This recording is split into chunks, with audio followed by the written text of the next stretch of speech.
blessé. Une autre femme assassinée. Il est visé par des allégations d'inconduite sexuelle. Les formations politiques s'arrachent le vote des familles. Comment faire fructifier votre argent sans risque? Savoir et comprendre les plus récentes nouvelles qui nous touchent. Tout savoir en 24 minutes. Avec Alexandre Morin-Villouellette et Mario Dumont. En manchette dans cet épisode, restructuration du groupe TVA. Le monde politique et civil réagit. C'est la fin pour le Publisac d'ici mai 2024. Les fameux sacs disparaîtront de la province. Québec veut soumettre les sociétés de transport au travers de la province à des audits indépendants. Et le chef du Hezbollah menace de l'éventualité d'une guerre totale au Moyen-Orient. Tout savoir en 24 minutes. Tout savoir en 24 minutes. Bienvenue à Tout savoir en 24 minutes. Bonjour Mario. Bonjour. C'est effectivement la poussière qui retombe là, après les annonces tonitruantes d'hier. Coupe majeure au groupe TVA. 31% des employés qui doivent malheureusement quitter alors qu'on coupe toutes sortes de services, entre autres de production médiatique à l'interne chez le groupe TVA. Restructuration qui touche les médias, qui va regrouper entre autres tous les médias montréalais, tous les médias de Québec aux mêmes endroits. Coupure en région également pour l'actualité régionale. Énorme restructuration qui a fait réagir beaucoup dans le monde politique d'abord, aujourd'hui. je peux te dire une chose qui a fait ce matin dans les bureaux, parce que moi, je passe une bonne partie de ma journée dans les bureaux de TVA. C'était quelque chose aujourd'hui. Là. Une équipe comme celle de Salut Bonjour, eux, c'est toute la partie technique, les caméramans, pas les gens en ondes, là, eux, ils ne sont pas touchés, mais les gens hors d'onde, là, la plupart perdaient leur emploi dans des changements de procédés. Donc, tu sais, tu te réveilles un matin, puis tu fais la même émission que la veille, mais en sachant que la moitié de l'équipe, là, la plupart de ceux qui sont hors d'onde, eux viennent de recevoir une lettre en cours de journée hier leur disant qu'ils n'auront plus d'emploi dans quelques mois. Et donc, c'était une atmosphère assez particulière. Puis je dois dire qu'il y a aussi... je pense que c'est comme les gens sont sous le choc juste d'être dans ce building en se disant, tu sais, c'est depuis 1900, je sais pas quoi, là, depuis 61 à cet endroit-là, mais le bâtiment actuel a été construit peut-être une décennie plus tard. Mais depuis ce temps-là, sur le boulevard Maisonneuve, t'as TVA, t'as l'édifice. Tous les jours, des équipes qui travaillent pour produire du contenu que des millions de personnes regardent. Puis là, tout ça, c'est fini. Là. Tout ça, la bâtisse, on ferme, ça va être vendu probablement pour faire du résidentiel. Ou des logements sociaux aussi, qui a été évoqué. Potentiellement, là, du résidentiel, à faible, à modeste, à revenu modeste. Donc, c'est vraiment une révolution. Et comme tu allais le dire, les élus ont voulu réagir aujourd'hui. Je sais pas si on appelle ça des réactions. En tout cas, on dit quelque chose. Oui, on devait réagir. Là, du côté de François Legault, entre autres, là, lui a dit ni plus ni moins que c'est primordial pour la cohésion de la nation d'être capable de trouver là, une solution à la crise des médias. Je pense qu'il parle de solution à la crise des médias, mais je veux dire, la crise des médias, là... Elle dure depuis un bout, là. Oui, puis on est dedans, puis là, je veux dire, une solution. Je voyais la ministre Saint-Onge qui dit qu'elle pense pouvoir renverser la tendance. Renverser la tendance, on va pas rembaucher à TVA les 500 personnes qui ont été mises à pied, tu sais. Renverser la tendance, on sait même pas ce qu'elle veut dire par là. Présentement, la tendance est tellement terrible. Oui, parce que ce qu'elle veut dire par là, entre autres, c'est d'être capable de moderniser des lois qui existent au Canada pour régir, entre autres, la radiodiffusion, la télédiffusion. Ça fait des années qu'ils disent ça. Là. Exactement. Puis c'est ce qui a amené d'ailleurs la ministre Saint-Onge aujourd'hui, qui a dû pointer du doigt, Mario, là, bien évidemment, comme on le fait souvent en politique, les oppositions, mais elle a pointé les conservateurs, entre autres, pour le travail d'obstruction qu'ils ont fait. On peut écouter un peu là, ce qu'elle racontait aujourd'hui. Évidemment, on a déposé pour la première fois un projet de loi, donc en 2020, pour moderniser la loi de la radiodiffusion. Malheureusement, les conservateurs ont fait énormément d'obstructions pour qu'on puisse avancer dans la modernisation de nos lois qui encadrent le secteur de l'audiovisuel, ce qui fait qu'aujourd'hui, on a perdu à peu près 3 à 4 ans. Et c'est malheureux, ça a des répercussions. On l'entend expliquer ça, elle pointe du doigt les conservateurs. Il y a quand même un blâme qui revient au gouvernement général. C'est-à-dire que le projet de loi a fini par être adopté quand même. Peut-être les conservateurs l'ont retardé un peu, mais le projet de loi, il n'y a pas l'effet escompté. Là. Il n'y a même pas d'effet, il est comme même pas vraiment en vigueur.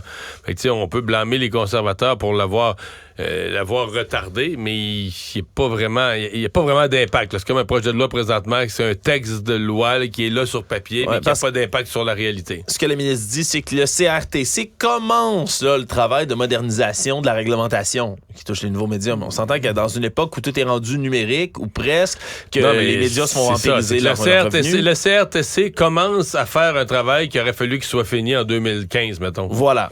Fait que, puis là, il commence. Là. Oui. C'est pas fini, là. C'est pas en application. Fait que c'est pour ça que c'est C'est moi, aujourd'hui, je dois dire, la réaction de tous les élus, je trouve ça un peu décourageant. Gentil, là. Oui. C'est gentil, belle solidarité, puis tout le monde est là. Mais sans objet là, pour ce qui est de nous amener sur un terrain où il y a des solutions. Là. Voilà, donc ce sera des solutions à trouver. Dans tous les cas, les changements s'en viennent du côté médiatique aussi. Là, et on verra comment avancent les négociations entre le gouvernement fédéral et les géants du web, parce qu'on se rappelle qu'il y a toujours le boycott de Meta de toutes les nouvelles qui continuent d'affecter les médias encore et toujours. C'est aussi vrai pour les hebdos locaux. Parlant d'hebdos locaux, c'est toute une tuile qui leur tombe sur la tête aujourd'hui par la bande, peut-être un peu, alors que c'est la fin de Publisac qui a été annoncée aujourd'hui par TC Transcontinental, le service des journaux publicitaires, mais aussi des hebdos locaux qui parvenaient à vos portes. Tout ça, c'est terminé dans le format qui existait depuis toujours. Là. On se souviendra que depuis 2019, il y a des villes, Mirabel et Montréal, en tête d'affiche, puis d'autres qui les ont suivis, qui ont décidé de déposer des règlements là, pour être capables de bloquer le modèle de distribution du Publisac, en citant des raisons environnementales, entre autres. C'était quand même depuis 1978 que ça durait, là, le format de circulaire porte-à-porte comme ça. Le Publisac, lui, en 1986, ça a été créé, mais évidemment, citant des nouvelles réalité financière, on a dû couper le Publisac complètement, qui va être remplacé par ce qu'on appelle le Radar MC, qui est une espèce de dépliant feuillet qui se plie en 4, dans lequel on promet de consacrer là, une page gratuite de visibilité au contenu des hebdos régionaux.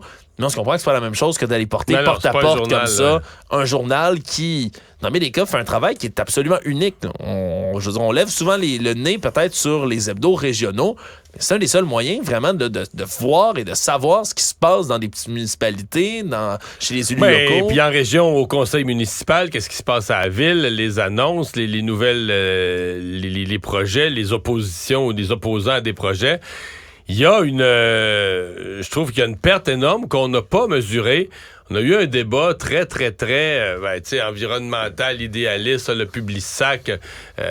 C'était comme si c'était devenu, on distribuait un produit toxique. Puis c'est vrai là, qu'en ville, je l'ai vu à certains moments que ça pouvait être mal propre, là, quand c'était pas bien distribué. Puis ça tombe à terre, plastique, ça se ramasse à la pluie, ça se ramasse à la pluie. Mais, puis il y avait le fameux, oui, exactement, les gens qui jettent le Publisac, on demandait aux gens de vider le Publisac, là, de séparer le plastique du papier. Mais c'est quelque chose de tellement compliqué, il semble qu'il y a la moitié de la population qui n'a jamais compris ça, là, qui jetait le Publisac entier, fait que là, t'as le plastique mélangé avec le papier. Mais une fois tout ça dit, je suis étonné que, par exemple, la mairesse ait jamais accroché à dire, OK, là, on met en péril les derniers journaux de quartier, on met en péril les derniers journaux régionaux en faisant ça. Ça n'a jamais été considéré, puis moi, je suis inquiet. Le représentant là, des hebdos du Québec me disait les deux solutions, soit qu'ils font livrer par la Poste, par Poste Canada, les hebdos régionaux, ça, c'est 4 fois plus cher que le Publisac. Par copie, par unité. Pour un milieu qui manque déjà d'argent? Oui, donc c'est impensable. À mon avis, c'est à moins que le gouvernement leur donne une subvention spécifique pour ça. Mais sinon, l'autre possibilité, c'est de le mettre à quelques endroits. C'est-à-dire que dans un quartier, tu vas en mettre là, chez le nettoyeur, d'un dépanneur, chez des petits lieux là, où tout le monde passe. Où tu peux le ramasser. Ben là, à mon avis, tu t'approches pas de la même distribution. Là. Tu vas en distribuer peut-être 10 fois moins ou 5 fois moins, mais beaucoup moins de gens qui vont avoir accès à l'hebdo. Et les gens passeront pas par cet endroit-là, ou le ramasseront pas, ou le verront pas. Puis on parle d'hebdo qui, eux aussi, distribuent de la publicité, des petites annonces, des entreprises locales. Si tout le monde est conscient que leur journal est bien moins lu, tout ce monde-là, je veux dire, la publicité va se vendre moins cher aussi. Là. Puis où ils vont la vendre ailleurs, Mario? Sur Facebook, par exemple, sur les géants du web, encore une fois. Donc, on a quand même là, tout un dilemme, tout un jeu de domino aussi là, qui se déroule devant nos yeux là, en voyant des fermetures comme celle-là. Ça aussi, c'est une nouvelle qui affecte peut-être plus le milieu des médias qu'on le pensait. Actualité. Tout savoir en 24 minutes. Alors qu'on a appris hier tard que le gouvernement du Québec offre maintenant d'éponger, là, pas 20% comme ça a été prévu, mais 70% du déficit des sociétés de transport du Québec. Une offre qui est qualifiée de finale par la ministre des Transports, Geneviève Guilbeault. Mais on l'entendait réagir encore une fois aujourd'hui, la ministre, en parlant de vouloir soumettre les grandes sociétés de transport du Québec à des audits indépendants, c'est-à-dire des diagnostics là, vraiment posés par décret gouvernemental qui permettraient d'aller regarder un peu comment s'organisent puis comment se gèrent les grandes sociétés de transport du Québec, plus particulièrement les 10 plus grandes. Là. On compte évidemment là-dedans la Société de transport de Montréal, mais également la Société de transport de Laval, le Réseau de transport de Longueuil, celui de la capitale nationale, donc à Québec, Outaouais, Sherbrooke, Trois-Rivières, Saguenay, Lévis. Tout ça en plus de la RTM. Question d'aller voir qu'est-ce qui se passe exactement dans les finances, Mario. Oui, parce qu'ils ont fait des déficits à répétition, mais je dois t'avouer que je suis plus ou moins d'accord que la ministre des Transports. Je sais qu'elle avait une pression énorme des villes, puis là, on la menaçait qu'on allait y faire porter l'odieux, que c'est de sa faute, on va couper des services dans le métro. Mais ça n'a pas de bon sens de ramasser un déficit après qu'il est fait. Là. Des gens gèrent leur affaire, font un trou. Ils l'avaient fait l'année d'avant aussi. Bon, on met ça sur le dos de la pandémie. Puis le trafic qui n'est pas revenu comme pré-pandémique, mais était supposé. Tu sais, d'abord, tu devrais à la fin de chaque mois, il aurait dû avoir une espèce de rapport préliminaire pour dire « Oh, là, on perd de l'argent. À la fin de l'année, si on en perd à ce rythme-là, on va finir dans le trou de X millions. Faire des redressements. Peut-être interpeller tout de suite le ministre des Transports pour des changements. Mais d'arriver à la fin de l'année puis de dire hey, « là, on fait tout un moyen trou. » Puis là, on s'attend à ce que le gouvernement du Québec arrive avec sa grosse éponge là, puis ramasse le dégât. Je trouve que ça n'a pas de bon sens. Je trouve que c'est le contraire de la bonne gestion. Puis quand tu fais ça, puis tu fais ça à répétition, bon, là, elle dit qu'elle ne le fera plus, donc c'est pour ça qu'elle veut un audit indépendant, elle veut que des vérificateurs aillent voir est-ce que c'est bien géré. Mais moi, je pense que, je sais pas si les audits vont le trouver, mais je pense que c'est pas très bien géré, les sociétés de transport. Puis je pense qu'ils arrivent à la fin de l'année, puis ils refilent la facture, puis c'est l'ensemble des contribuables du Québec qui ramassent ça. Et moi, ce que ça m'a dit aujourd'hui, c'est que c'est ça un gouvernement qui faiblit dans les sondages, c'est ça un gouvernement qui faiblit un peu partout, là. Tu sais, ça devient un gouvernement, finalement, qui est obligé de dire oui, là. Tu sais, il veut plus se faire brasser, il veut plus se faire menacer, il veut plus se faire écœurer par les maires. Puis il finit par dire oui, alors que dans ce cas-ci, je pense qu'il aurait fallu tenir tête davantage. Oui, et là, c'est toujours pas accepté non plus, Mario, là, cette nouvelle offre-là. Non, on a que les élus de la communauté métropolitaine de Montréal qui se rassemblaient aujourd'hui pour discuter de cette offre-là, qui, je le rappelle, a été qualifiée de finale également, à voir si ce sera là, accepté de ce côté-là, du côté des élus municipaux. Le ministre Lionel Carman, responsable des services sociaux, a annoncé aujourd'hui 188 nouvelles places d'hébergement pour les personnes en situation d'itinérance à Montréal. Donc, on obtient 9,7 millions de dollars supplémentaires, là, qui faisaient déjà partie des 15,5 millions qu'on avait annoncés en septembre là, à Québec. Là, au moment où il y a eu une espèce, Mario, je sais pas comment je pourrais le qualifier, d'éveil collectif peut-être sur la situation d'itinérance, sur l'ampleur du problème qui a augmenté en flèche au Québec dans la dernière année, tout particulièrement. Et là, on veut financer les projets de refuge à la grandeur de la province, là, à fur et à mesure que l'hiver approche. Puis on parle de services qui ne veulent pas être juste des mesures hivernales. On parle, entre autres, mais des services 24/7 toute l'année qui sont placés pour des places, en rappelant quand même qu'il faut absolument que les gens qui se ramassent dans ces places-là, que les gens en situation d'itinérance, l'objectif, c'est de les sortir de là éventuellement. Là. C'est pas de les garder ad vitam aeternam là-dessus. On parle, en ce moment, à Montréal, là, pour l'instant, de 5500 places au total qu'il y a pour des personnes en situation d'itinérance. Il y en a 1600 sur les 5500 qui sont considérés d'hébergement d'urgence, donc qui sont ouverts en tout temps pour être capables d'héberger des gens qui sont vraiment en urgence. Et c'est ça, les 188 nouvelles places qu'on veut offrir à Montréal. Donc, c'est quand même une nouvelle manière d'attaquer, d'aborder le problème d'itinérance, Mario, mais qui va devoir se régler aussi éventuellement avec des logements, là, pour que ces gens-là aient un toit au-dessus de la tête. Parce que c'est comme si on entend ça aujourd'hui puis on sait déjà que ce sera pas assez. On sait déjà qu'on aura des reportages quelque part. C'est mieux que pas le faire, là, mais l'itinérance, c'est un tel problème que ça sera, peu importe ce qu'on va faire, ça sera jamais assez si on s'attaque pas aux bases du problème, là. Actualité. Tout savoir en 24 minutes. Un autre confinement a eu lieu dans une école secondaire au Québec. Ça fait plusieurs, là. Hein? Oui, mais il y en a eu beaucoup à Longueuil, on va le dire comme ça, dans la grande région de Longueuil, Brossard. Il y a eu plusieurs confinements, la plupart du temps, heureusement, sur des fausses alertes. Et là, c'en était un sur la Rive-Nord cette fois-ci. C'est la polyvalente de Saint-Jérôme, où il y a eu des centaines d'élèves qui ont été confinés pendant plus de 3 heures dans leurs locaux, alors qu'on... Mais cette fois-ci, il y avait quand même quelque chose, là. C'est-à-dire que c'est pas complètement une fausse alerte, là. Non, même s'il n'y a pas de code noir, là, qui est le code qui entre en vigueur lorsqu'on confine tout, qui a été déclenché durant l'après-midi. Mais un peu avant midi, vers 11h40, les policiers ont reçu un signalement. Semble-t-il qu'il y avait un individu en possession d'une arme ou d'une fausse arme qui était tout près de l'école. Et ça a suscité, semble-t-il, là, tout un mouvement de panique qui a forcé un important déploiement policier du côté du service de police de Saint-Jérôme là-bas. On a fini par interpeller un individu, donc il y avait bel et bien quelqu'un. Parfois, c'est une fausse alerte puis il n'y a pas vraiment la personne. Cette fois-ci, il y avait bel et bien un individu et semble-t-il que maintenant, il est interrogé par les enquêteurs et il avait en sa possession une arme à plomb. Quand même, là. Donc, un fusil à plomb. Reste à voir dans quel dessin il possédait ça. Il avait de mauvaises intentions. Qu'est-ce qu'il faisait avec ça? Qu'est-ce qu'il faisait aux abords ou dans une école? Voilà. Mais il a fallu quand même ratisser toutes les classes pour sécuriser l'établissement. C'est des déploiements qui coûtent cher, qui prennent du temps pour les services de police aussi, Mario, puis qui se multiplient là, dans les écoles. On s'entend encore une fois. On est heureux, content, satisfait qu'il n'y ait pas de véritable problème, de véritable alerte. C'est quand même, pour la police, tout un encombrement. Ouais. Ça fait une journée, ça fait même plusieurs journées perturbées à l'école, là, d'autant plus si à partir du 23 novembre, on est en grève générale illimitée dans une bonne partie des commissions scolaires du Québec. On va finir par trouver qu'on a beaucoup de journées d'école qui n'ont pas lieu.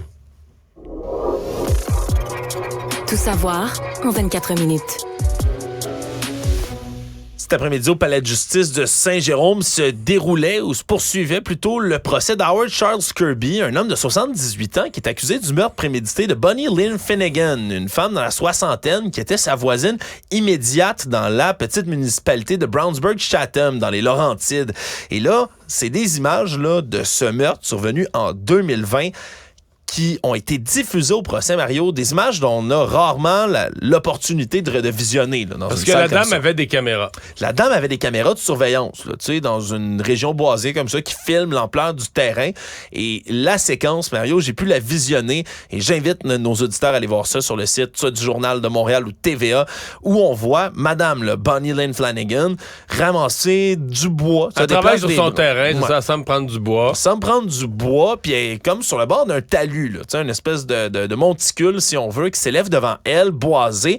Et pendant qu'elle ramasse comme une espèce de lourd morceau de bois, on voit clairement son voisin s'avancer vers le haut, une arme longue pointée sur elle, puis il semble s'installer puis la mettre en joue.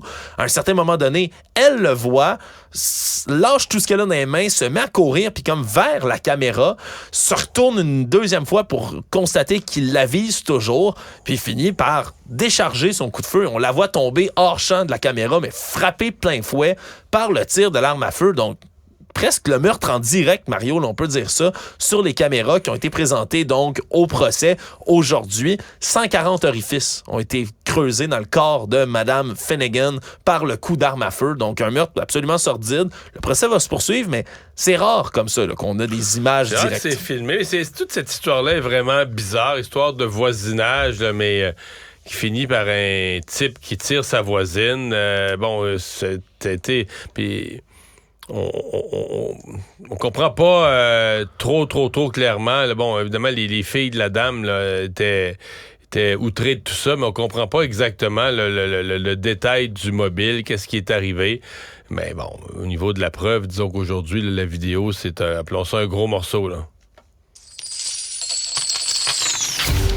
Économie. L'ex-magnat des crypto-monnaies Sam Bankman-Fried, qui subissait son procès pour fraude, a été reconnu coupable aujourd'hui par un juge new-yorkais des 7 chefs d'accusation qui étaient retenus contre lui. Après 5 longues semaines, quand même, Mario, là, de procès rocambolesque, on va le dire comme ça. M. Bankman-Fried a même témoigné à son propre procès, ce qui est rarissime dans des situations comme celle-là, parce qu'on veut éviter de s'incriminer. Mais maintenant qu'il est reconnu coupable, il encourt jusqu'à 110 ans de prison criminelle. Là. C'est tout un chef d'accusation. C'est toute une peine qui trône au-dessus de sa tête, même si ça n'a pas été rendu encore comme jugement complet pour la sentence. Quand même toute une chute pour un homme qui était milliardaire puis qui n'a plus rien qui aujourd'hui. était milliardaire, qui est devenu milliardaire un peu comme par magie et par miracle. C'est le principe des crypto-monnaies. Lui s'est créé une espèce de banque ou de firme de placement de crypto-monnaies. Donc les crypto-monnaies prenaient de la valeur. Lui a essayé de les faire fructifier, de les placer dans d'autres patentes. Et essentiellement, là, pour beaucoup de ses clients, je devrais les appeler ses déposants. C'est un langage qu'on utilise plus pour les banques, mais c'est aussi vrai pour une firme qui gère des crypto-monnaies. qui les détient au nom des personnes. C'est vraiment comme une activité bancaire, mais c'est devenu ni plus ni moins qu'un vol de quelques milliards. Là. Oui. Des gens qui sont venus chercher leur argent, puis on ne l'avait plus leur argent. Ils vont peut-être en retrouver une partie parce qu'il semble que les actifs sont toujours là pour une partie, puis il y a des placements même qui ont repris de la valeur. Donc les gens n'ont pas nécessairement tout perdu, mais au moment où les gens voulaient leur argent, c'était comme si lui ne pouvait plus leur redonner, puis c'est là que tout son montage a pété. Mais c'est là aussi que les autorités se sont rendues compte que tu as quelqu'un qui gérait des milliards, comme une banque. Dans un univers sans aucun encadrement, aucune réglementation. Là, dans un salon, une gang. Comptabilité sur Excel pour des milliards. Tu sais, c'était pas croyable. Tu sais, l'écart entre l'ampleur des montants conservés et le peu de professionnalisme pour encadrer tout ça. Ça fait faire le saut aux enquêteurs puis aux gens sûrement aussi qui ont décidé de donner leur argent, leur bidou à Sam Bankman-Fried qui connaît en ce moment vraiment là, une chute vertigineuse, on peut dire ça comme ça. Le Monde. Mais tu sais, le FTX, sa compagnie, c'était rendu tellement gros. Le stade dans lequel jouait le Heat de Miami, c'est le FTX. Où je suis allé, c'était le FTX Center. Tom Brady endossait sa compagnie. C'était énorme, là. C'était devenu énorme, puis c'est retombé, là, tu sais, à rien. Oui, absolument rien. Là. C'est vraiment une chute vertigineuse. On a eu droit à des propos assez belliqueux du chef du Hezbollah pro-iranien là, qui a pris la parole dans un discours, M. Hassan Nasrallah, pour lui dénoncer l'activisme des États-Unis dans la région, mais également là, parler de l'élargissement d'un conflit potentiel sur le front libanais par le Hezbollah, donc le groupe paramilitaire pro-iranien qui, dans ce coin-là, continue encore là, de jouer les troubles-fêtes sur la frontière d'Israël, alors qu'on a le ministre de la Défense du Canada, Bill Blair, aujourd'hui, qui a annoncé que des Canadiens seraient bientôt autorisés à quitter la bande de Gaza, selon lui, dans les prochains jours. Ouais, parce qu'il y a des étrangers. D'ailleurs, le chef du Bloc, hier, a un peu souligné ça, qu'au Canada, il en sort pas. Il y a des étrangers, des gens, des ressortissants de plusieurs pays qui ont pu quitter là, vers l'Égypte, donc qui ont pu se sortir de la bande de Gaza. Mais pas de Canadiens jusqu'ici. Tous les Canadiens qui étaient dans la bande de Gaza au moment du début de la guerre, ils sont encore, il n'y en a aucun qui a réussi à sortir. Oui. Encore un peu de pression là, sur le poids du Canada ou la performance du Canada en affaires internationales. Oui, et on a eu en parallèle de tout ça le secrétaire d'État américain Anthony Blinken qui s'est encore une fois déplacé en Israël pour aller rencontrer le président israélien Benjamin Netanyahou. Rappelé, puis le discours des États-Unis commence à se faire de plus en plus insistant sur le fait de respecter le droit humanitaire dans la bande de Gaza. On peut écouter un petit instant Anthony Blinken. We believe that each of these efforts would be facilitated by humanitarian pauses, by arrangements on the ground that increase security for civilians and permit the more effective and sustained delivery of humanitarian assistance. Donc, continue à insister pour qu'il y ait là, cette fameuse trêve humanitaire qui est reprise là, par plusieurs États autour de la planète. En ce moment, quoi qu'il en soit, la situation là, qui continue d'être extrêmement difficile dans la bande de Gaza. En terminant, Mario, énorme enquête du journal le New York Times qui décrit un peu plus en détail les 10 dernières années de collaboration entre la marque Adidas et Kanye West, le très célèbre chanteur, musicien, rappeur qui se fait maintenant appeler Ye seulement, oui. Qui on s'en souviendra là, dans la dernière année, vu son contrat lucratif, le contrat de milliards de dollars là, avec la marque Yeezys, sa marque de souliers mythiques qu'il a instauré avec Adidas, prendre fin. On comprendra pourquoi Monsieur West s'est targué de toutes sortes de propos antisémites, a encensé Hitler, a ridiculisé le mouvement Black Lives Matter. Bref, s'est lancé dans toutes sortes de tirades dans la dernière année qui faisaient douter, entre autres, de son état de santé mentale. Ce qu'on apprend dans cette enquête-là, c'est que ça date pas d'hier, Mario. Là. Semble-t-il que depuis 10 ans, là, soit depuis 2013, là, on a commencé le partenariat avec Kanye West, qui avait des comportements, mais complètement déjantés avec les gens d'Adidas. Faisait venir les directeurs, littéralement, de la compagnie chez lui, mettait de la pornographie qui jouait sur les télés à côté de lui en disant « ça va stimuler la créativité », se rendait dans le tout premier meeting de la marque au siège d'Adidas qui se trouve en Allemagne, Mario. Puis lui, là, en Allemagne, pendant ce temps-là, il aimait pas certains dessins de certains souliers, il se mettait à dessiner des croix gammées, là, la croix gammée hitlérienne, des nazis sur les dessins de souliers en disant « Ah, j'aime pas ça, j'aime pas ça ». Ça se déroulait... En d'autres termes, Adidas en a bavé avec lui avant de décider de mettre fin à l'entente. Là. Ouais, c'est pas une grande surprise, disons, là, pour les gens d'Adidas lorsqu'ils ont vu les frasques de Kanye West. Semble-t-il que pendant 10 ans, il y avait même des politiques à l'interne pour les employés qui devaient pas trop fréquenter Kanye de trop près, tellement c'est une personnalité toxique. Disons qu'il était déjà au courant avant que ça sorte. Résumer l'actualité en 24 minutes, c'est mission accomplie. Tout savoir en 24 minutes. Un nouvel épisode chaque jour en semaine.